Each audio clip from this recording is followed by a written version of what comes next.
Mi nombre es Dr. Ginel Jules, médico cirujano, residente de medicina interna acá en Chile. ¿Ya? Hoy les vamos a hablar de neumonía. La neumonía es el compromiso inflamatorio del parénquima pulmonar, ¿ya? O compromiso inflamatorio de las unidades de intercambio gaseoso a nivel pulmonar, ¿ya?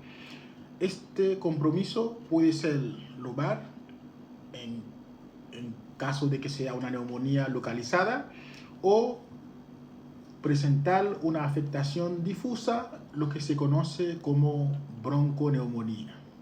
Aquí tenemos más o menos algo de la fisiopatología de cómo ocurre la neumonía y la bronconeumonía, ¿ya? Aquí a la derecha vemos que para que se dé una bronconeumonía, ¿ya? Las infecciones normalmente vienen de las vías altas, ¿ya? En caso de una bronconeumonía, primero la infección impacta en el bronquiolo, ¿ya? Progresa a través de los bronquios hasta los alvéolos y presenta una distribución segmentaria, ¿ya? En este caso estamos hablando de una bronconeumonía, ¿ya? En caso de una neumonía, ¿ya? Lobar, ya la infección igualmente viene de las vías altas, ¿ya? Progresa a través del espacio alveolar, ¿ya? Y se disemina a través de los poros de Kohn, ¿ya? Y Lambert, ¿ya? Respeta las cisuras, ¿ya? Y da como presentación una neumonía lobar. Aquí vemos los tipos de neumonía más frecuentes en los pacientes, ¿ya? La neumonía adquirida en la comunidad, ¿ya? La famosa NAC, ¿ya? Que es la más frecuente, ya se da en pacientes no institucionalizados, ¿ya? En cambio, la neumonía intrahospitalaria o neumonía nosocomial es el paciente que se da en pacientes 2 días post ingreso y hasta 7 días después del alta, ¿ya? En cambio, tenemos a la neumonía aspirativa, hay que sospecharla siempre en pacientes con trastornos de la deglución, ¿ya? Y la neumonía atípica, que uno se sospecha en casos larvados, ¿ya? El paciente que lleva 2-3 semanas con un cuadro respiratorio y después hace un cuadro típico de neumonía, uno suele pensar en neumonía atípica. La neumonía es una patología con una elevada morbimortalidad, ¿ya? Tiene una incidencia de entre 1.5 a 14 casos por cada 1000 personas por año, ¿ya? Lo que obviamente varía, depende del país, depende de la estación del año y depende de cada región del país, ¿ya? Obviamente, por ejemplo, en Chile no es igual la incidencia en el invierno que en el verano y tampoco es igual la incidencia en el sur del país a lo que se presenta en la región metropolitana. También vemos que es la cuarta causa de muerte a nivel mundial, ¿ya? Y es la primera causa de muerte por enfermedades infecciosas. También hay que decir que la mortalidad es más frecuente a medida que avanzamos en edad, ¿ya? Vemos que la mortalidad es muy alta en personas mayores de los 65 años. En ese grupo específicamente, el 90% de muerte por neumonía se concentra en las personas mayores de 65 años. El diagnóstico de neumonía es clínico radiológico, es decir, hace falta tener síntomas y signos ya que me hablan de una posible neumonía, ya, pero también hay que pedir una imagen, ya. Una radiografía de tórax es lo más frecuente, lo que uno suele pedir, aunque no es el más específico ni el más sensible, ya, pero es el que siempre está disponible y además permite también hacer muchos diagnósticos diferenciales. Los síntomas y signos que me hablan de una posible neumonía son los siguientes. El paciente presenta con tos, con expectoración, que puede ser mucopurulenta o también mucosa, también puede ser, ¿ya? El paciente puede presentar fiebre, aunque no siempre está presente, ¿ya? El paciente también presenta dificultad para respirar, lo que se conoce como disnea. El paciente puede llegar decaído, con decaimiento, ¿ya? El paciente está con taquicardia, taquipnea, es decir, respira muy rápido y además el corazón late muy rápido, ¿ya? Además, el paciente puede presentar otros síntomas con otros signos como broncofonía, que es lo que uno encuentra en el examen físico, además de matidez a la percusión, ¿ya? Claro, algunos pacientes incluso pueden llegar con confusión y síntomas de mayor gravedad, ¿ya? Ahí, señores, ojos con los pacientes mayores, ¿ya? Los adultos mayores, ¿ya? Que pueden presentar cuadros muy oligosintomáticos. Esos pacientes pueden llegar casi sin ningún síntoma específico, porque ya sabemos que el paciente mayor, ya por la debilidad del sistema inmune, puede que no presente ningún síntoma. Si el paciente llega, por ejemplo, porque se le subió el azúcar, ya tiene una subida de su azúcar, ya una descompensación de alguna patología crónica, o el paciente solamente está decaído, o algún compromiso no respiratorio, también hay que sospechar que pueda ser una neumonía. Dentro de los estudios de imágenes que tenemos, por ejemplo, la radiografía, como dijimos, es lo que más uno se pide, el más disponible. También tenemos la ultrasonido ya de tórax, que es un examen muy útil, especialmente en pacientes hospitalizados graves, donde es difícil movilizarlos, ya llevarlos a rayos para tomar otro examen. Uno puede hacer la eco ahí en la cama del paciente, ¿ya? Otro estudio es la TAC de tórax, muy útil, ¿ya? Pero como sabemos no está disponible y además tiene un costo muy elevado. Así que el examen que uno suele pedir es la radiografía de tórax. Aquí vemos una radiografía de tórax ya con las imágenes típicas, ya vemos una ecografía pulmonar, ya aquí vemos a la izquierda una imagen de un derrame muy tabicado, ya con muchos tabiques. Ya, como dijimos antes, una ecografía en la cama del paciente, ya. Otra cosa, la ecografía no solamente no está disponible, además requiere de un personal entrenado, ¿ya? Otra cosa que hay que saber es el uso de los biomarcadores, ya, como la PCR y la PCT, ya, la procalcitonina, ya. Hay que saber que estos no te hacen el diagnóstico.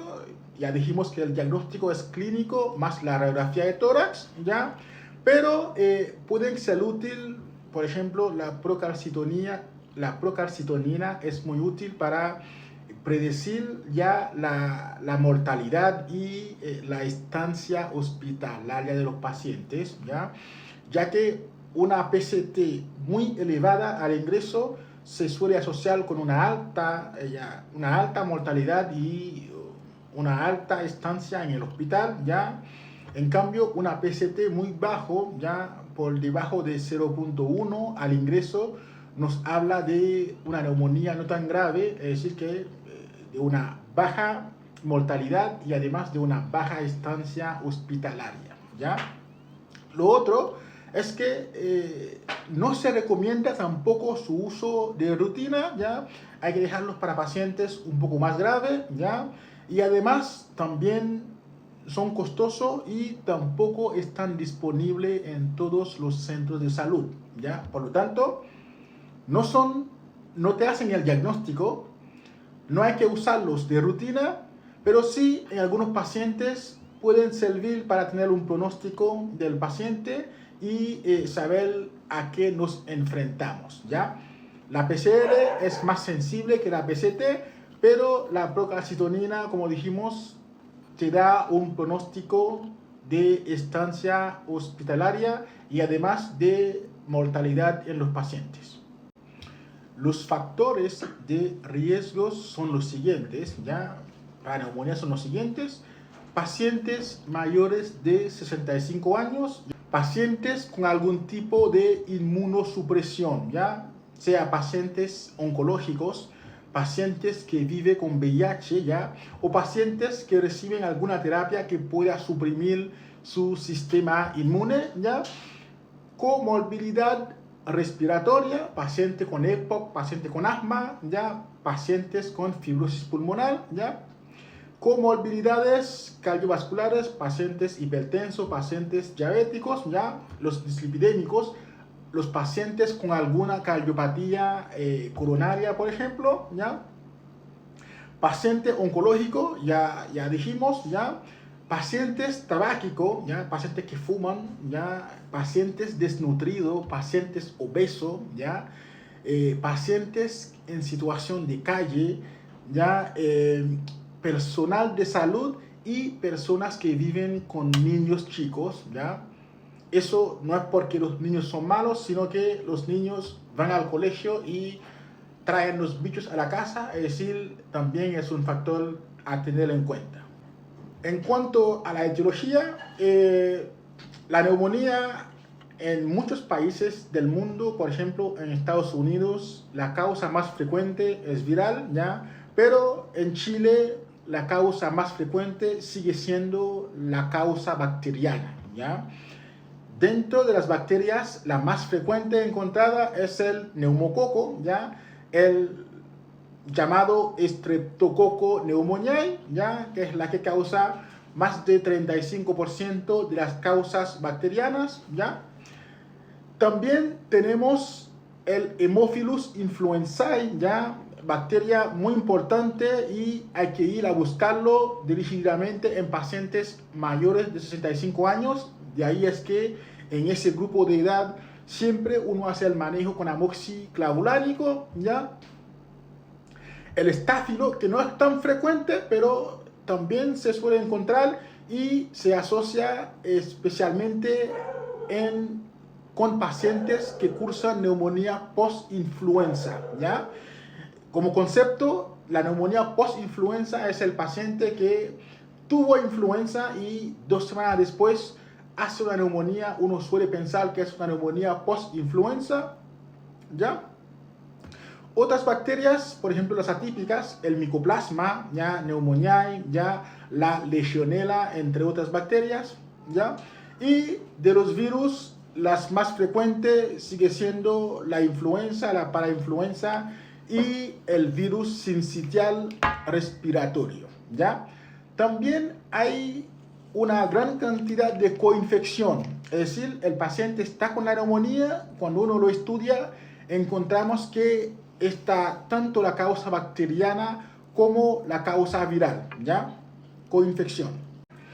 Aquí vemos un estudio de etiología en Chile, ya el estudio de Duschinger, donde vemos que la causa bacteriana, como dijimos, es la más frecuente, representando más de 45% de las infecciones, de las neumonías en el país, ¿ya? Ya, el manejo de neumonía es según la gravedad, ¿ya? Aquí vemos la gravedad según el ATS, ¿ya? En Chile se usa el ATS más el CURB 65, ¿ya? El ATS va desde el estadio 1 hasta el 4, donde 1 y 2 es de manejo ambulatorio, ¿ya? Y el 3 y 4 son de manejo hospitalario, ¿ya? La etapa 1 son pacientes que está con neumonía, pero es un paciente joven, ¿ya? Menor de 65 años y que además no tiene ninguna comorbilidad de los que ya mencionamos, ¿ya? Esos pacientes se suele manejar con amoxicilina sola, ¿ya? Y uno hace un manejo ambulatorio, ¿ya? Amoxi sola, más obviamente manejo sintomático. Si está con fiebre, le da su paracetamol, ya, para manejar la fiebre, pero es solamente amoxicilina sola, ¿ya? ATS-2 son pacientes mayores de 65 años o que tengan alguna comorbilidad de los que ya mencionamos, ¿ya? Esos pacientes igual es de ambulatorio, pero uno hace el manejo con amoxicilina más ácido clavulánico. La explicación es que Los pacientes mayores de 65 años hay que cubrir el Haemophilus influenzae, ¿ya? Y esa bacteria se cubre con el ácido clavulánico. ¿Ya? ATS3 son los pacientes del ATS2 más algún criterio del CURB65, ¿ya? Es decir, que el paciente está confundido, ¿ya? El paciente está con un daño renal, ¿ya? Estos pacientes se suele hospitalizar, ¿ya? Dijimos que el 3 y 4 son de hospital, la diferencia es que el 3 se hace en sala, ¿ya? Y el 4 se hace en la UCI, ¿ya? El 3 se hace en sala. Ahora, la duda es que en la literatura algunos dicen que hay que dejarlos con ceftriaxona más un macrólido, ¿ya? Y otras guías dicen que se puede manejar solamente con ceftriaxona, ¿ya? Y ATS4 son pacientes que requieren de ventilación mecánica y esos pacientes se van a la UCI. Eso sí, van sí o sí con ceftriaxona más un macrólido, ¿ya? También puede ser ceftriaxona más una quinolona respiratoria. Ya aquí vemos los criterios del CURB65, donde la C es una sigla, ¿ya? La C es de confusión, el paciente cursa con una neumonía y además está confundido, ¿ya? La U es de uremia, el paciente con la neumonía también con un daño renal agudo, ¿ya? La R de respiración, ¿ya? Es paciente que tiene una frecuencia respiratoria normalmente arriba de 28 o arriba de 30, ¿ya? La B de blood pressure, que es de presión arterial, el paciente que está hipotenso, ¿ya? Con normalmente la frecuencia, la presión arterial sistólica menor a 90, ¿ya? O diastólica menor a 60, ¿ya? Y 65 es el paciente mayor de 65 años. Ahora, si estamos en APS y no tengo cómo hacer el examen para ver cómo está la función renal, uno ocupa la CRB65, donde C, confusión, sin la U, ya la R, respiración, la B de la presión arterial y 65 mayor de 65 años, ¿ya? Lo otro que hay que saber es el uso de corticoides en neumonía. La verdad es que esto es un tema muy controvertido. En la literatura uno encuentra personas que están a favor y otras que están en contra, ¿ya? La verdad es que es muy controversial el uso de corticoides en las neumonías, ¿ya? Y lo que sí se sabe es que en neumonías graves ya sí que reduce la estancia en el hospital y además reduce la mortalidad, ¿ya? Y en neumonías por COVID. Recordamos que los corticoides, ¿qué hacen en el paciente con neumonía? Lo que hacen es atenuar la respuesta del sistema inmune, ¿ya? Porque recordamos que los síntomas, ya en las infecciones en general, son debidas a la respuesta inflamatoria que produce el mismo sistema inmune del paciente para atacar el bicho, para atacar la bacteria, ¿ya? En este caso, para atacar el germen, ¿ya? Entonces, los corticoides lo que hacen es atenuar la respuesta del sistema inmune, ¿ya? Por eso es que la controversia de si un paciente está con una neumonía y no está grave, es decir, que el sistema inmune no está atacando demasiado agresivo al bicho, al germen, no hay ningún motivo por el cual usar corticoides, ¿ya? En cambio, si el paciente está en la UCI, ¿ya? Entonces, ahí sí que se ha comprobado que son útiles para reducir la mortalidad y además reducir la estancia en el hospital. Ahora, el seguimiento, el paciente después de la neumonía, después de darle de alta, hay que mandarle a su consultorio para que se vacune, ¿ya? Vacunación contra el neumococo, vacunación contra el COVID y contra la influenza, ¿ya? Según los protocolos locales, ¿ya? Además de ese paciente, hay que hacerle un seguimiento de sus patologías crónicas, ¿ya? Compensar su diabetes, compensar su hipertensión arterial, ¿ya? Su tratamiento para su EPOC, para su asma, su fibrosis pulmonar, ¿ya? Educarle que deje de fumar, ¿ya? Dejar el tabaco, el alcohol, ¿ya?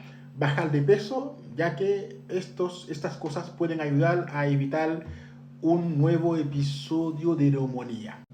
Y bueno, muchas gracias. Si les gustó o si te gustó el video, por favor, abónate a la página, dale like y compartir para que más personas puedan ver el video y así ayudar a salvar algunas vidas. Gracias.